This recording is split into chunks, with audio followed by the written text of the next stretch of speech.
Magandang araw, CCF family. Welcome to CCF Sunday Fast Track, where you ask real-life questions and we give you biblical truths. Ako po si Gerald Pilarta mula CCF Communications at kasama natin ngayon si Pastor Marty para sagutin ang ating mga katanungan. Magandang araw, Pastor Marty. Hello, Gerald. Kumusta po kayo? Okay naman, okay naman.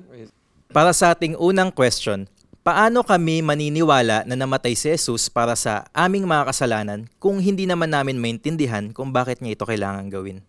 Actually, maganda yung question na yun, Gerald. At the reason why talagang kailangan tayo maniwala, kasi nga historically, nangyari to.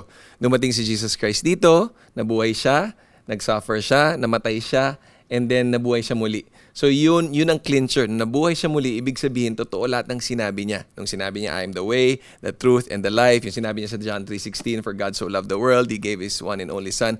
Whoever believes in Jesus, kung sino maniwala kay Jesus, will have eternal life. So ibig sabihin nun, yung sinabi niya na kailangan natin siya, yun ang reason kung bakit kailangan tayo maniwala na siya ay namatay para sa ating mga kasalanan. Sinabi niya rin dito na we are all lost. Lahat tayo, lost. Lahat tayo, hindi tayo maliligtas kung hindi siya dumating dito. So yun ang reason sa pagpunta ni Jesus dito. Kaya dapat tayo maniwala sa Kanya.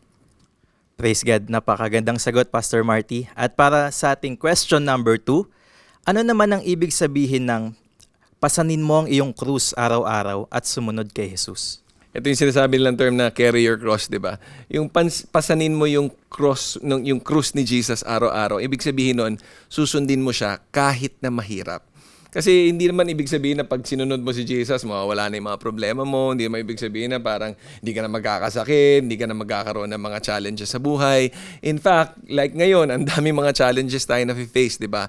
Pero kahit na maraming challenges, ang ibig sabihin ng carry the cross is susundin pa rin natin si Lord, yung commandment niya sa word niya, yung pagmamahal ng mga taong difficult, yung pag-forgive sa mga taong nakasakit sa atin, yung paggawa ng tama kahit na yung ibang mga tao hindi na ginagawa yan, yung pagiging honest, at yung mga bagay-bagay na pinapagawa niya. Kunyari, sharing the gospel to people, discipling others, nahihiya ka, ayaw mong gawin yon.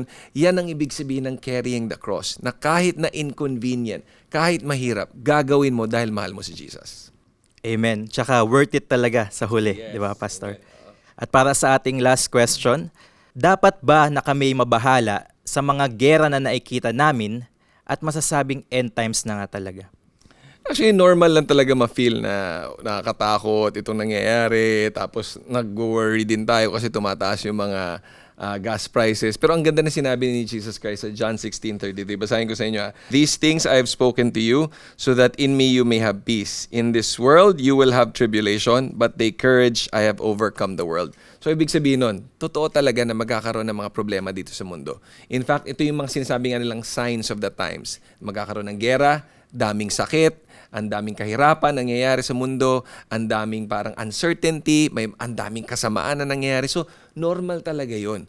Pero pag nakakapit ka kay Lord, hindi ka dapat mabahala. Bakit? Kasi yung mga taong nakakapit kay Lord, eventually, we're all gonna be winners. Kasi panalo si Jesus in the end.